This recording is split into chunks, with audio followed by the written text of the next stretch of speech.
All right, we're back on record, and the jury has informed the bailiffs that they have reached a verdict. I will put on the record that after conferring with the attorneys at 12:30, I sent a note back to the jury, said to the jury, it's now 12:30 p.m., would you like to take a lunch break for an hour or so?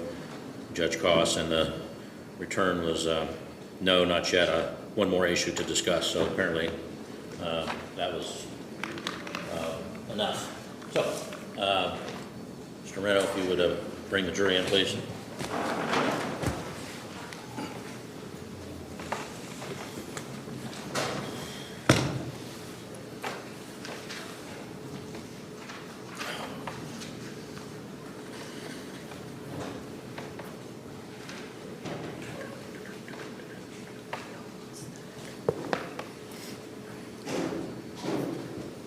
Go ahead, be seated.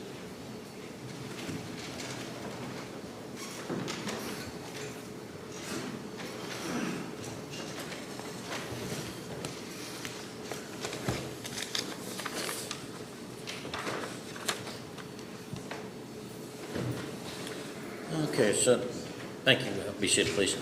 Let's see, Mr. Beaton, you're the foreperson. Yes. You would hand the verdict forms to the clerk, please.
All right, Mr. Hodson, if you would read the verdict forms, please.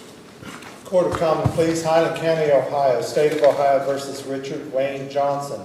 Case number 23CR11, verdict, count 1, engaging in a pattern of corrupt activity, revised code 2923.32A1.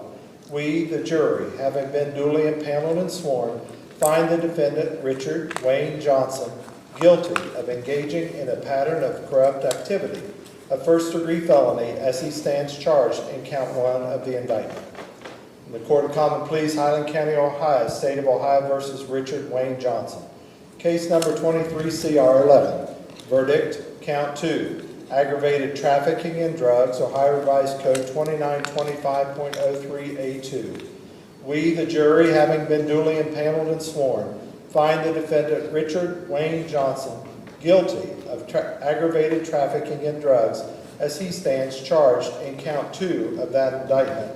We further find that the amount of methamphetamine involved was equal to or exceeding 50 times the bulk amount, but less than 100 times the bulk amount.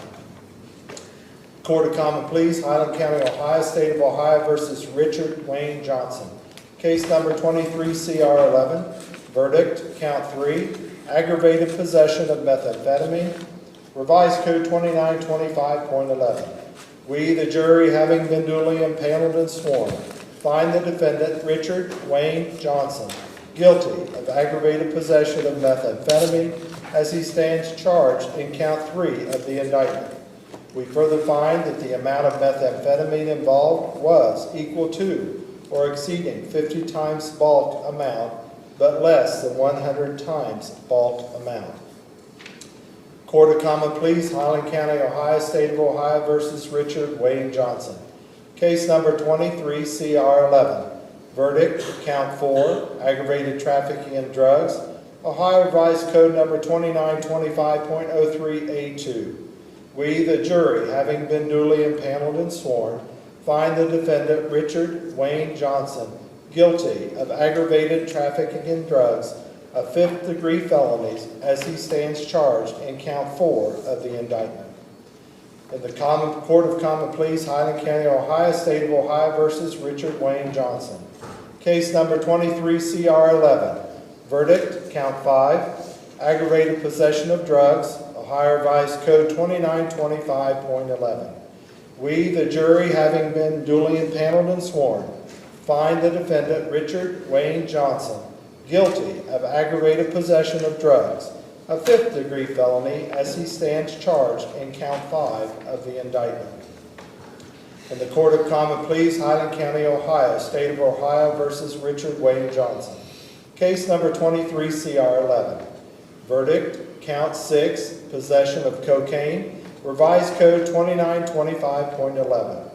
We, the jury, having been duly impaneled and sworn, find the defendant Richard Wayne Johnson guilty of possession of cocaine, a 5th-degree felony, as he stands charged in count 6 of the indictment. In the Court of Common Pleas, Highland County, Ohio, State of Ohio versus Richard Wayne Johnson. Case number 23-CR11. Verdict, count 7, receiving stolen property, Ohio Revised Code 2913.51A. We, the jury, having been duly impaneled and sworn, find the defendant Richard Wayne Johnson guilty of receiving stolen property as he stands charged in count 1 of the indictment. We further find... That should say count 9. Yeah.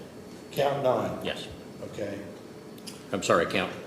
Which one are you reading? I'm reading 7. 7. 7, okay. Should be stands charged as count 7. Count 7 of the indictment. We further find and specify that the property involved was a motor vehicle as defined in ORC 4501.01. The Court of Common Pleas, Highland County, Ohio, State of Ohio versus Richard Wayne Johnson. Case number 23-CR11. Verdict, count 8, receiving stolen property, Ohio Revised Code number 2913.51A.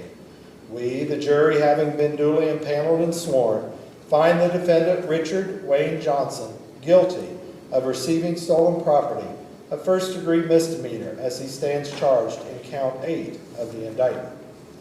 In the Court of Common Pleas, Highland County, Ohio, State of Ohio versus Richard Wayne Johnson.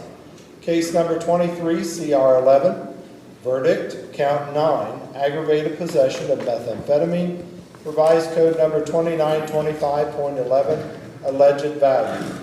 We, the jury, having been duly impaneled and sworn, find the defendant Richard Wayne Johnson guilty of aggravated possession of methamphetamine, a 5th-degree felony, as he stands charged in count 9 of the indictment. The Court of Common Pleas, Highland County, Ohio, State of Ohio versus Richard Wayne Johnson. Case number 23-CR11. Verdict, count 10, aggravated possession of a fentanyl-related compound, Ohio Revised Code number 2925.11. We, the jury, having been duly impaneled and sworn, find the defendant Richard Wayne Johnson guilty of aggravated possession of a fentanyl-related compound, a 5th-degree felony, as he stands charged in count 10 of the indictment. In the Court of Common Pleas, Highland County, Ohio, State of Ohio versus Richard Wayne Johnson. Case number 23-CR11. Verdict, count 11, possession of cocaine, Revised Code number 2925.11. We, the jury, having been duly impaneled and sworn, find the defendant Richard Wayne Johnson guilty of possession of cocaine, a 5th-degree felony, as he stands charged in count 11 of the indictment. In the Court of Common Pleas, Highland County, Ohio, State of Ohio versus Richard Wayne Johnson. Case number 23-CR11. Verdict, count 12, forfeiture. We, the jury, having been duly impaneled and sworn, find that the following items listed in count 12 are subject, Are ordered. or not, as indicated. Yeah. are or are not subject to forfeiture as shown on the written finding inserted next to each item due to its being used in and intended for use in, derived from, directly or indirectly, or realized through conduct in violation of count 1, of which we have found the defendant guilty. All 54 items are marked as R. All right. Thank you. All right, ladies and gentlemen of the jury, you have heard the clerk read the verdicts. Is this the verdict of each and every one of you as to each of the verdicts that have been read? Is there anybody that no longer wishes to stand by those verdicts? All right. Anything from the council regarding the verdicts? No, Your Honor. All right. Thank you. Ladies and gentlemen of the jury, I will then accept your verdicts and enter findings of guilty in counts 1 through 11 and in favor of the forfeiture as you've ruled. I want to thank you for your service. It's been a day and a half and was a lot of information and a long jury instruction and a lot of decisions to be made, and you were very attentive and did your duty, and we appreciate that. So you'll be excused from, at this time, you are now released from the obligations and instructions regarding discussion of the matter or research or whatever. You're not required to talk with others about it, but if you wish to, you may do so. The clerk will have your vouchers and any work excuses you may need downstairs. Again, I want to thank each of you for your service to the community and wish you a good holiday weekend. So you can be excused. Parties will remain in the courtroom. Thank you.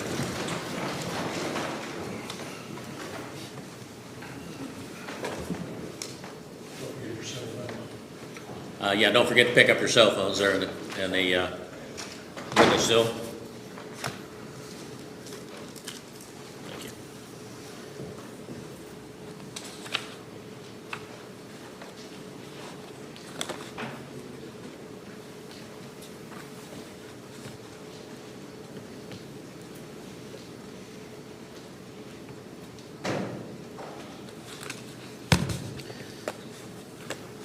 Everybody may be seated.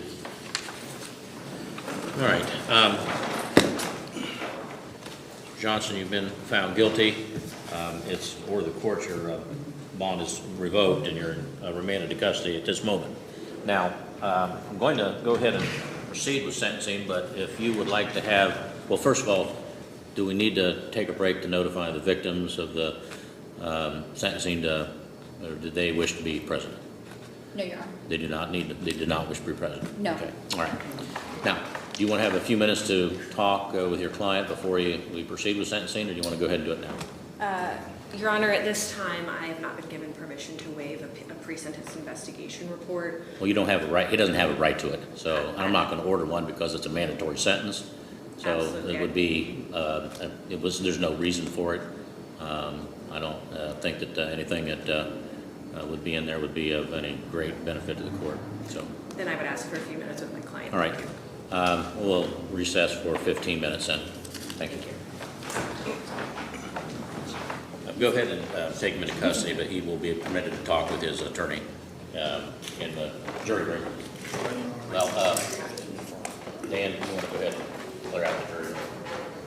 Make sure there's nothing back there. And then they can talk back there.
All right, back on record on State versus Richard Wayne Johnson. The jury has returned a verdict of guilty as to all counts, along with findings in count 2, 3, 4, 5, and 7. Now, based upon the court's analysis, it would appear that counts 2 and 3 and 4 and 5 would merge, and therefore the state would be required to elect which count to sentence on. Which count would the state be electing to sentence on? The state will elect a sentence on 2 and 4, Your Honor.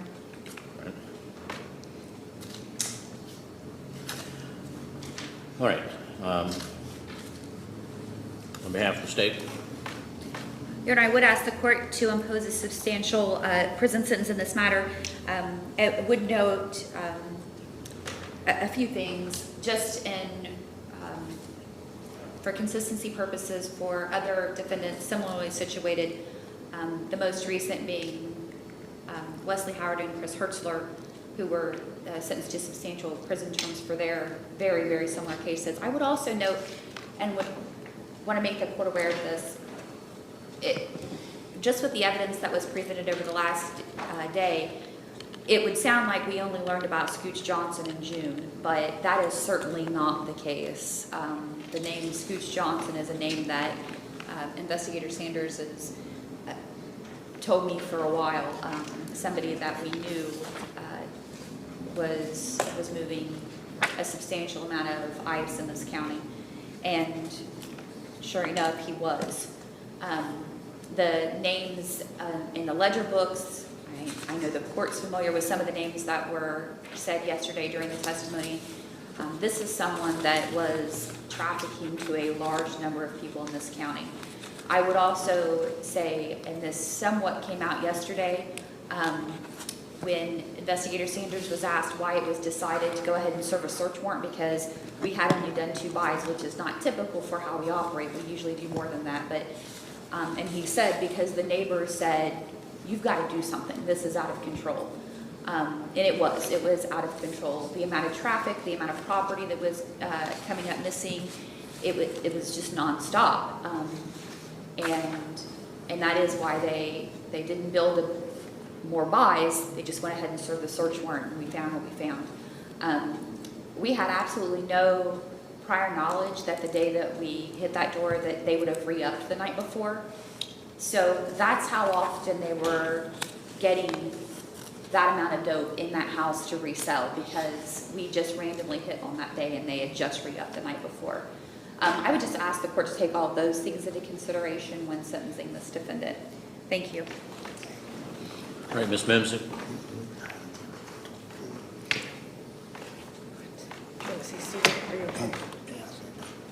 Thank you, Your Honor.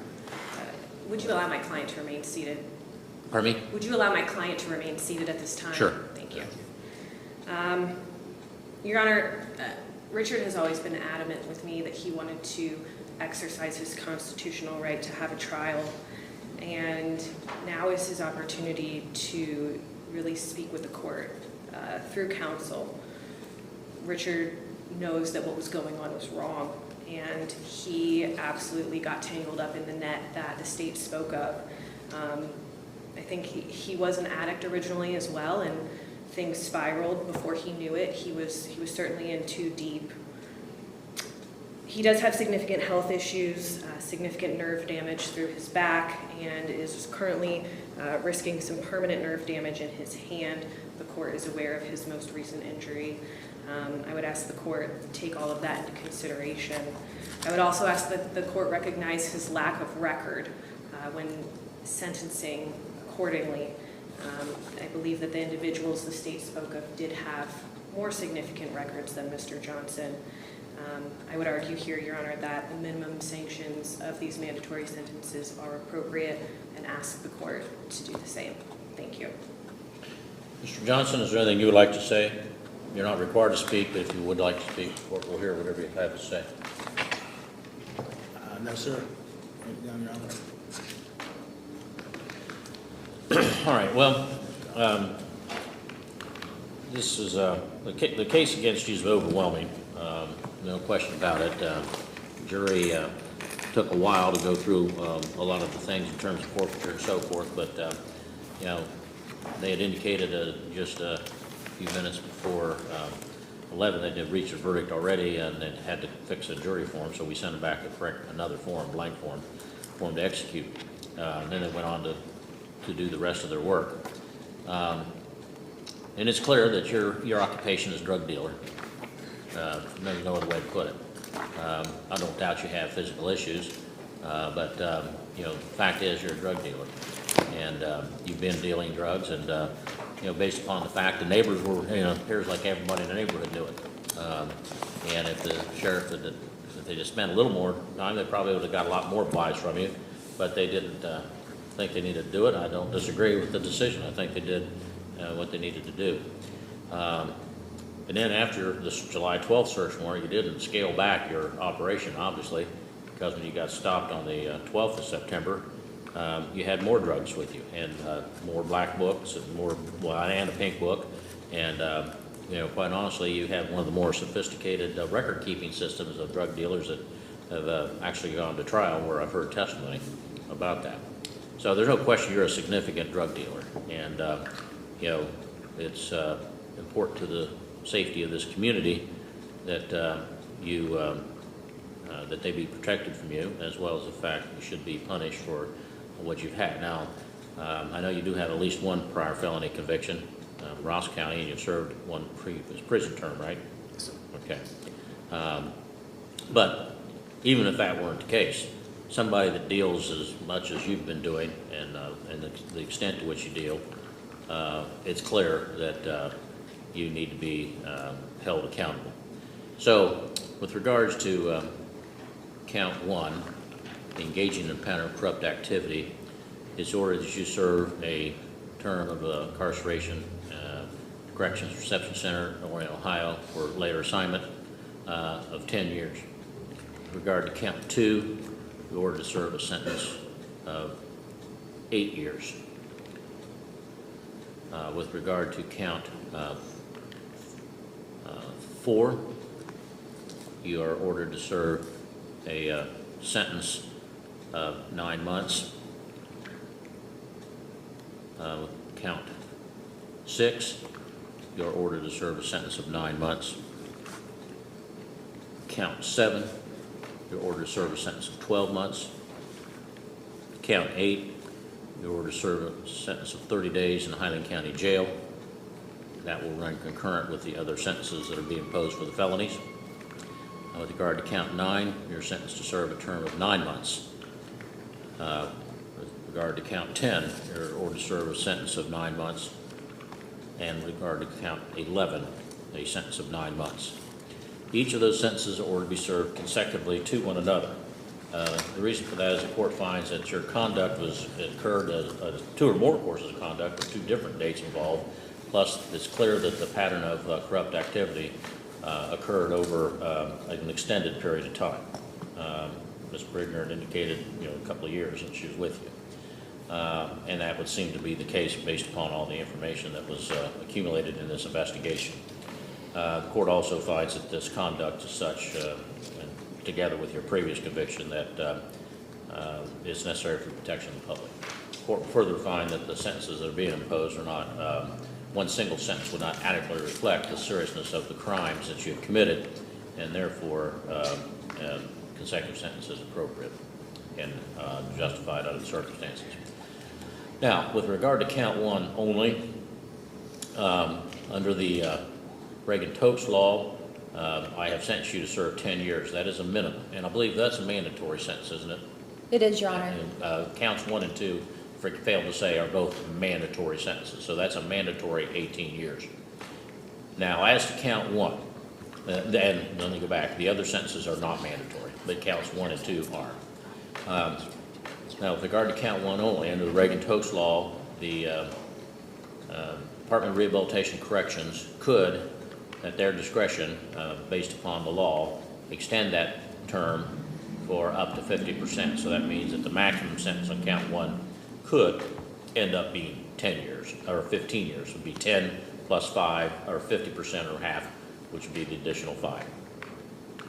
Now, I believe there are mandatory fines. Mandatory fines on count 1 and 2 are, I believe, $10,000. They are, Your Honor. All right. So it's ordered that you pay a fine of $10,000 as to each of those 2 counts, be payable to the, still to the Highland County Drug Enforcement Fund, isn't it? Mandatory drug fund. Mandatory drug fund. I couldn't remember if they changed the name or not. All right. With regard to the other counts, I'll not impose any fine on those. And I'll not impose any driving suspension. You don't have a license anyway, and you're not going to be needing one. Now, with regard to, well, and let me back up. Upon completion of the prison terms on count 1 and 2, there will be a mandatory post-release control of at least 18 months to 3 years in it, I believe, for F1. That's not a sex offense, yes. No. Yeah, it's not a sex offense, so it's 18 months to 3 years. Yes. In it. So you'll be on post-release control for at least 18 months and potentially up to 3 years, which means you'll be supervised under the term set by the adult parole authority by a parole officer, and if they determine that you have failed to comply with those conditions, then they could return you to prison to make you serve an additional period of up to 9 months for any single violation, up to a maximum of half of the prison term for all violations. However, if you commit a violation while under post-release control, then in addition, whatever sentence a judge in a new case can impose upon you, that judge could also sentence you for committing that offense while under post-release control, in this case, to an additional period of 1 year, whatever time is left on the period of post-release control, whichever is greater. If that occurs, that must be served consecutively to the sentence of the new case. Now, and again, just to go back to clarify, the consecutive sentences are for the felonies only. Count 8 by operational law is served. The 30-day misdemeanor is served concurrently. Now, with regard to the other felony convictions, not the count 8, but all the others, those in those situations, those are optional post-release control. And I have a case out of 4th District says I'm supposed to tell you that as well. So that's why I'm telling you that, although it doesn't matter because it's optional up to 2 years. But we already know you're mandatory on count 1 and 2 for 18 months to 3 years. But so it could be optional up to 2 years, but everything else I just explained to you does apply. Now, with regard to the forfeiture, it's ordered that all of those items in count 12 that were found to be subject to forfeiture are forfeited to the Highland County Task Force. And the sheriff's office and prosecutor's office. Sheriff and prosecutor? Yes. All right. Do you have a breakdown on that? It'll be 25% goes to the task force first, and then the remainder is split between the sheriff's office and the prosecutor's office, 75% to the sheriff's office and 25% to the prosecutor's office. So 75% of 75%? Yes. All right. And what is the math on that? You're doing it. You should We have will it. prepare an entry, Judge. All right. Put that in there. You do the math. Yes, All we right. will. And then prosecutor gets 25% of 75%. Yes. All right. Now, you're also ordered to pay the court cost, Mr. Johnson, which judgment, grant, and execution is ordered. If you fail to do that, the court clerk can collect that through various means, including levying on bank accounts, wages, earnings, or other assets you may have. If that doesn't collect it, then you could be permitted to do community service, but that would not be until you're out of prison, so that's probably not going to happen. But in the event that it's unpaid when you do get released, then you could do community service in this county and be given credit for each hour you work, and an hourly rate set by the court each hour you work to reduce your judgment by that amount until paid in full. All right, now, Mr. Johnson, you have a right to appeal the verdicts of the jury and the sentence of the court. That appeal must be filed within 30 days of your sentencing entry being filed, which most likely be today. I would assume you'll get that entry done today. Yes, Your Honor. And it'll be put on record this afternoon. So you'll have 30 days to do that. You have a right to have the proceedings, the record of the proceedings, transcripts of the hearings of the trial, and all the papers that have been filed in the case for purposes of prosecuting that appeal. If you do not have the funds to pay for those, then on a proof of indigency, those will be provided to you at no cost. You also have a right to have an attorney to represent you in this matter. And if you cannot afford to hire an attorney to do that, the court will appoint one for you again upon proof of indigency. Now, typically, the attorney that handles the trials are not the appellate counsel, but I would ask you to discuss this with your Ms. Menzik, and if you are wanting to take an appeal, if you could file that notice for limited purpose of filing that, just protect his rights within the 30-day period, and then or if he has new counsel within that 30-day period that's retained, they can file it. If you don't have the money to have a counsel, then I want her to file a notice of appeal, and then the court will find an attorney for you, if that's the case. For the record, Your Honor, we would ask that Mr. Johnson be found indigent and that the court appoint counsel for purposes of appeal at this time. Well, he's going to have to fill out an affidavit, a financial disclosure form. Yes, Your Honor. So if you have him do that out to the sheriff's office, Lieutenant, and we'll take a look at that. Do you own any other real estate other than what's been, there was testimony about a real estate in Humboldt. Do you own real estate in Humboldt? No, Your Honor. You own any real estate at all? No, You own any vehicles? no. All right. You have any bank accounts? Do you have any bank accounts? Yeah, a little one, How much is in it? but, probably $600. Okay. All right, well, you fill out the form out to jail and send it up, and then the court will attempt to find you an attorney. I think, again, just protect the record, if you would go ahead and file it, Ms. Menzik, because, I mean, you wish to file an appeal? Yes, sir. All right. Because we have, it's getting more difficult to find appellate attorneys. It's usually we have to reach out to either the public defender or someone else that works for the public defender, and so I would just want to make sure that it's filed so we don't have to deal with asking for a delayed appeal with the Court of Appeals. Absolutely. Okay. Anything further from counsel? No, Your Honor. All right. You're remanded custody.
Yes, sir.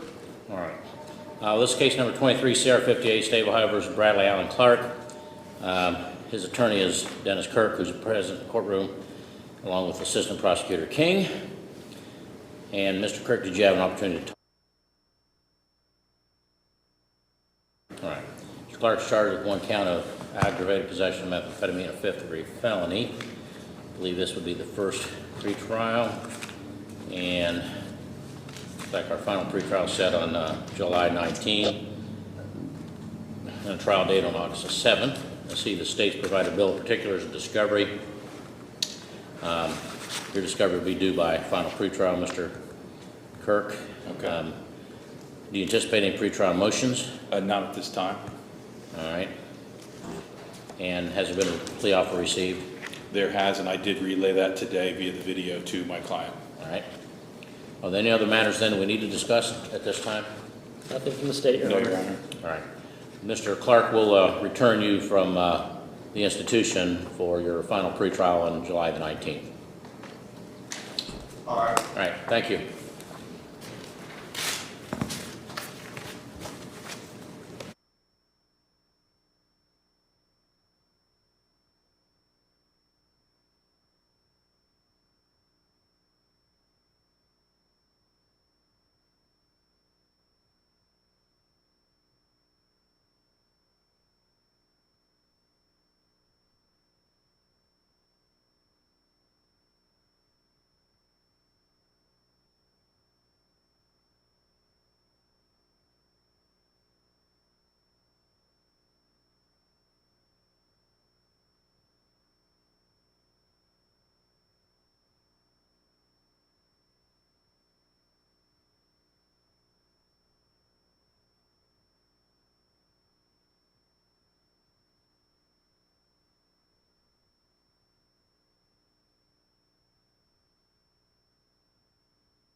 This is case number 19 CR 135, State of Ohio versus Timothy Corlonis.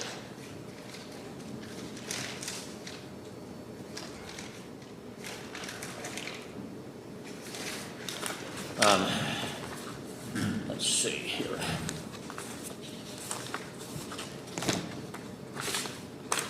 Oh, there it is. All right. Mr. Corlonis was placed on community control on June the 5th of 2023 on a charge of aggravated possession of methamphetamine, a third-degree felony. Now, there was a notification filed on the 30th of June, Mr. Corlonis, by the probation department that alleges that you have violated Rule 2, that you failed to report since April 12, 2023, even before it put you on community control. That on or about 6/29/23, you denied taking a drug screen by the officer, probation officer, while at jail. Rule 11, you were arrested on June the 6th and on charges of theft and criminal trespassing and failed to financial costs, the court costs. So it looks like this was filled out this morning, and looks like you signed a copy this morning. Is that correct? Yes. All right. Now, Mr. Corlonis, you're entitled to have a hearing in this matter, in which the state will be required to present evidence that proves to the court's satisfaction that you have committed these violations. You have a right to have an attorney to represent you, and if you cannot afford to hire counsel, the court will appoint one for you. And I see that you did fill out a financial disclosure form. Is everything on this form correct? Yes. All right. The court then will find that you are entitled to counsel. And let's see here.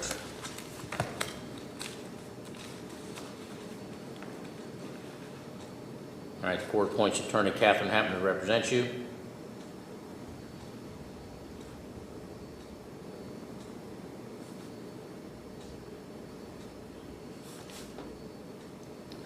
There will be no bond, and you'll be held in custody pending hearing, which evidentiary hearing, which will be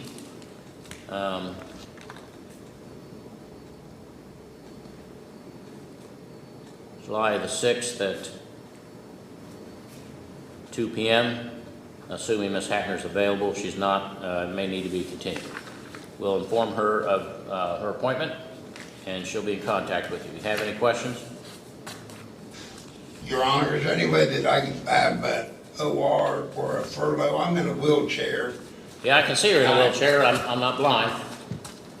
Well, I've got several medical problems that's wrong with me. I'm unable to lay. Well, let me say this. You know, if you had been reporting and doing what you were supposed to be doing, you wouldn't be in jail.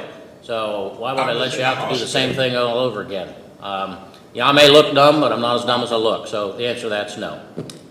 All right. Your Honor, Would you bring in Mr. Mr. Jason Storr, That's please? when I had back. I'm done with you, Mr. Corlonis. I said no. Don't argue with me. He'll take you out. We'll bring in our next case. Thank you.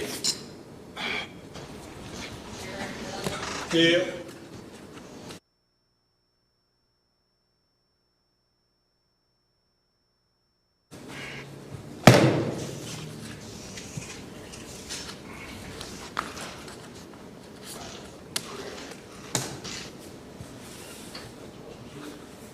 Okay, now this guy is, okay,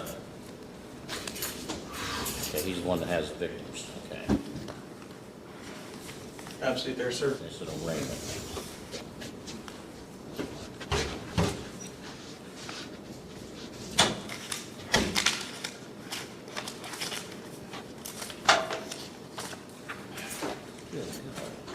We get a red jacket on this already.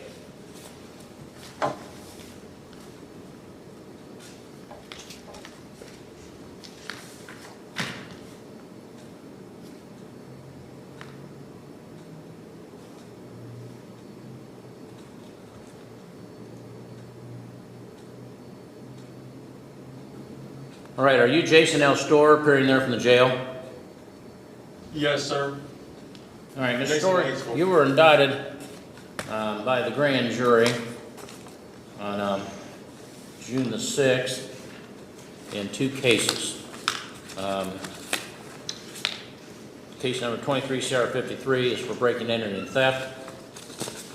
For 23 CR 101, it's aggravated possession of methamphetamine. Now, with regard to state case number 23 CR 53, the assistant prosecutor, Mr. King, is present for this arraignment. And Mr. King was the alleged victim of this offense, notified of the time, place, and purpose of this hearing and the opportunity to, the right to confer with the state regarding the matter. Yes, sir, Your Honor, and he indicated that he would not be present today. All right, thank you. All right, now case number 23 CR 53, Mr. Storr, you were indicted for breaking and entering, which alleges in count 1 that on or about February 19, 2023 in this county, you knowingly, by force, stealth, or deception, trespassed in a business at 209 South High Street, Hillsborough, with purpose to commit the theft offense. Count 2 alleges on or about the same date in the same county, you did with purpose to deprive the owner, Rusty Hill, of property, knowingly obtained exert control over that property, antiques, jewelry, and other items having a value of over $1,000, less than $7,500. All right, each of those offenses are 5th-degree felonies, which carry a possible prison term between 6 and 12 months and a fine of $2,500. Now, with regard to case number 23 CR 101, you are charged with aggravated possession of methamphetamine, alleging that on or about March 2nd in this county, of this year in this county, you did knowingly obtain, possess, or use methamphetamine. Now, you are entitled to have an attorney to represent you, and if you cannot afford to hire one, the court will appoint one for you. And I see you did fill out a financial disclosure form, I believe. I know because I wrote the case number on it.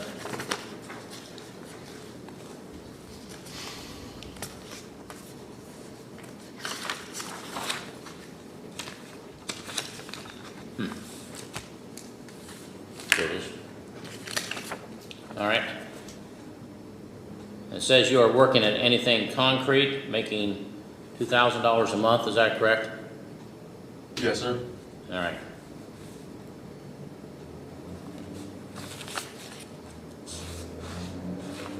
All right.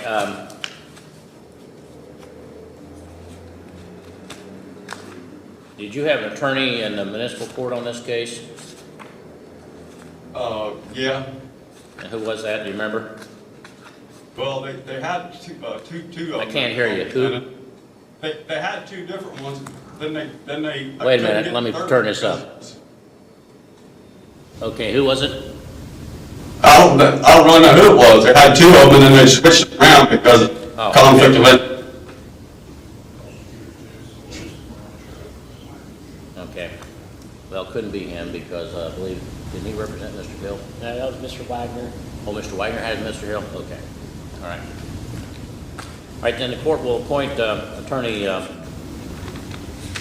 William Armentrout to represent you in each case and enter a not guilty plea on your behalf.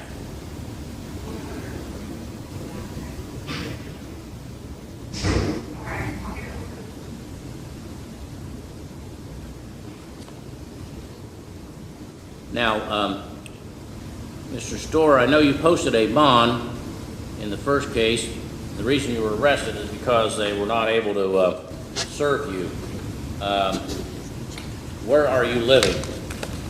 I'm living with my son Okay, in that's a Hillsborough. person, not a where.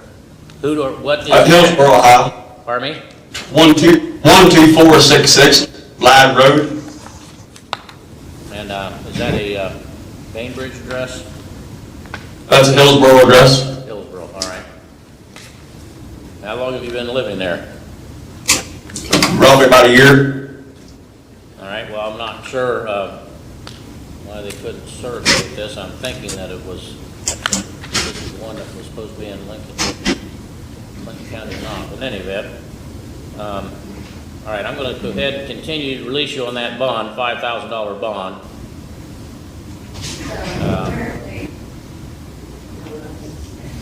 Plus your own recognizance, which is your promise to appear. And if you fail to appear, you could be prosecuted for an additional felony. And if Yes, sir.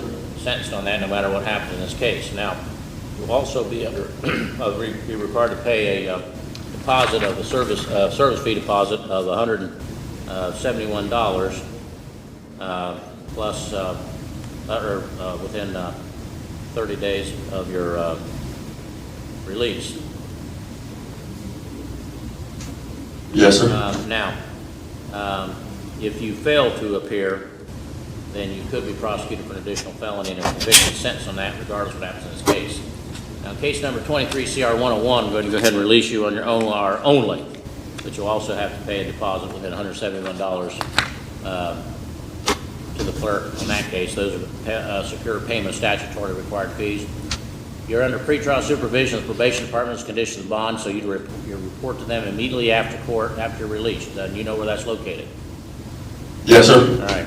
Now, if you don't get there before 4 o'clock when they close, then you report Monday morning. Understand?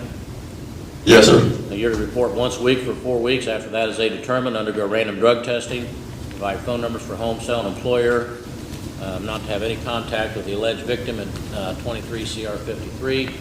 Recommended by probation, you'll be evaluated for substance abuse and mental health issues. If any treatment's indicated, you enroll in and follow that during pendency of this action. You'll also be under house arrest at your residence at 12466 Ladd Road, meaning you have to be there at all times unless you're working, going to and from work, medical appointments, court proceedings in this or any other case, to attend any kind of job training, educational programming, etc., or church services. Other than that, you have to be there at all times. And if you fail to comply, then the court could revoke the bond and have you held to further order of the court. Now, the court will enter a not guilty plea in each case on your behalf. In the absence of counsel, we will set your first pretrial for July the 19th at 2:15 p.m. Final pretrial will be August 2nd on both cases at 2:15 p.m. And your jury trial, we'll set them together, although if you have two trials, they'll probably have to be separated. It'll be set tentatively for August the 28th at 8 a.m. All right. We'll notify your attorney of his appointment. You can get his phone number from the jail there. If you have any questions? No, sir. All right, then you report to the probation department immediately. All right, thank you. Yes, sir. Thank you.